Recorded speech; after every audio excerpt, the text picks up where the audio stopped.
They can make large apartment blocks fall like a house of cards. Russian airdropped bombs have played a major role in the destruction of Ukrainian cities. And they are equipped with precision-guided munitions with the ability to glide over long distances before hitting their targets. Everywhere Russia has reached with these bombs, apocalyptic scenes have followed. They can currently travel up to 60 kilometers. Apart from glide bombs, Russia has used various types of artillery, drones and tanks which cause significant damage. Their reach is between 10 and 40 kilometers. Here's how Ukrainian cities have been impacted. This is Chasiv Yar. The Russian army entered the outskirts of the city in May 2024, but it had already come within firing range after the capture of Bakhmut in 2023. Here's what's left of it. This is what City Hospital number 3 in the city center looks like now. The surrounding buildings are all in ruins. Here, a drone crashes into an apartment block on 24th Dibrovska Street. Then, something powerful hits the neighboring building, number 26. This is one of the city's key industrial facilities, now completely destroyed. These are the buildings between Măru and Militseiska streets.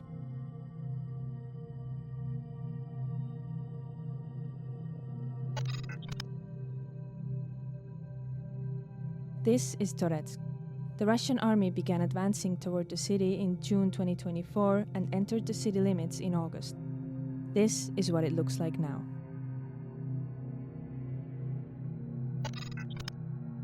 Ahead is Svitla Street. Apartment buildings have completely collapsed. These are the ruins of the Makariev Church. Nearby are remnants of a 5-story building.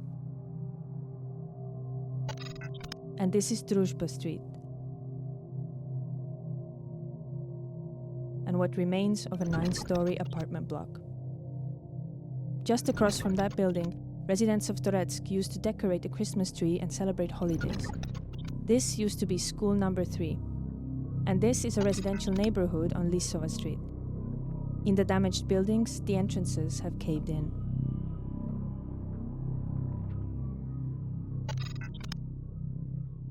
This is Vovchansk. In spring 2024, Russia opened a new front, attempting to cross into Ukraine's Kharkiv region and take Vovchansk. Ukraine stopped the attack. With its forces positioned on Vovchansk's northern edge, Russia began leveling the city. After the shelling, the city's central library building is in flames. This is Korolenko Street. Apartment blocks facing the Russian border, which is just 5.5 kilometers away, have been heavily damaged.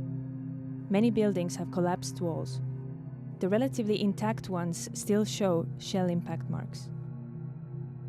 These ruins used to be school number 1. Then comes kindergarten number 6, hit by a Russian aerial bomb. This is Bakhmut, a city that became a symbol of the destruction Russia brought to Ukraine. Russian troops came within artillery range in May 2022. They entered the city limits in August of that year and stormed it for about 9 months. This is the entrance to the city center. Here's the Martynov Cultural Center and the nearby square where every building around is damaged.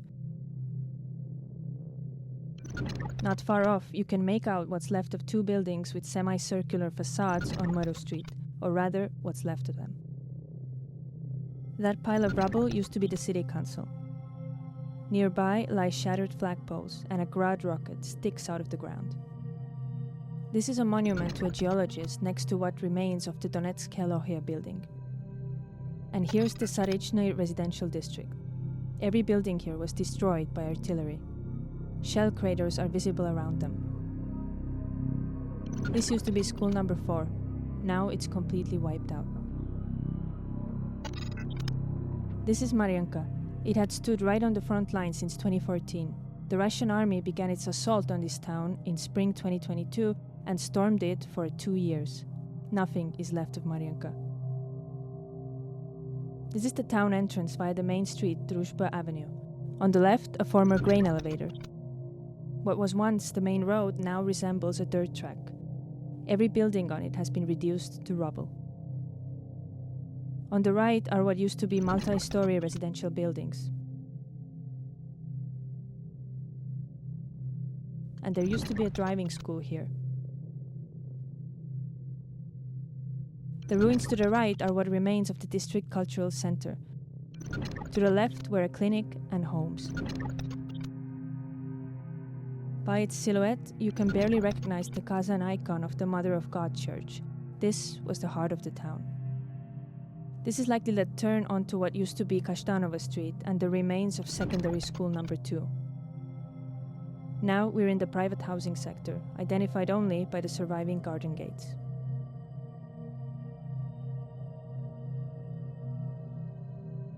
Russia regularly denies targeting civilian infrastructure, but the fate of these cities tells a different story. As soon as a city falls within range of weapons capable of widespread destruction, it is devastated, often to the point of near total ruin.